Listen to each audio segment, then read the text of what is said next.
சத்தியத்தை அறியாத நிலை. ஒருவேளை பைபிள் படிக்கலாம், இஸ்ரேல் ஜனங்களை மாதிரி எல்லா மத கிரியைகளும் அவர்களுக்கு இருந்தாலும் சத்தியத்தை உணராதவர்களாக அவங்க இருப்பாங்க இல்லையா? அப்படி சத்தியத்தை உணராதவர்களாக அவங்க இருக்கிறதுனால அவர்கள் மாம்ச பிரகாரமாக தான் பேசுவாங்க. ஆனால் நீங்கள் எப்படிப்பட்டவர்களாக இருக்கீங்க? அதை தான் திரும்ப திரும்ப சொல்கிறேன். உங்கள் கணவரோ உங்கள் மனைவியோ மாம்சத்துக்கு உட்பட்டவர்களாக ஐம்புலன்கள் மூலமாக சிந்தித்து அந்த ஐம்புலன்களின் சிந்தனைக்கு தங்களை விற்றுப்பட்டவர்களாக அவங்க பேசலாம்.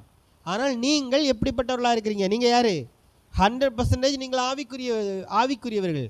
100% உங்களுக்குள்ள அந்த தெய்வீகத்தின் நிலை இருக்கிறது. ஸோ அந்த தெய்வீக நிலையாகவே இருக்கக்கூடிய நீங்கள் சிறைப்பட்டு கொள்ளுகிறது எதனாலன்னா உங்களுக்குள் தோன்றுகிற இன்னொரு எண்ணம், மாம்ச சிந்தையினால் உருவாகிற அந்த எண்ணம். அந்த மாம்ச சிந்தையினால் உருவாகிற எண்ணம் ஏன் அப்படி அந்த எண்ணம் உருவாகிறது? ஆனால் அந்த எண்ணத்திற்கு ஏன் சிறைப்படுகிறீர்கள் என்றால் நீங்கள் யார் என்கிறதே என்ன பண்ணுறோம்?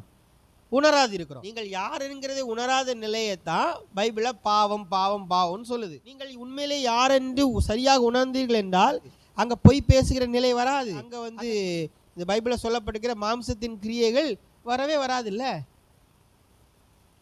ஸோ நீங்கள் யார் என்கிறதை உணரக்கூடிய நிலையில் இருந்தால் எதுவுமே உங்களுக்கு சிறைப்படுத்த நிலையில் கிடையாது.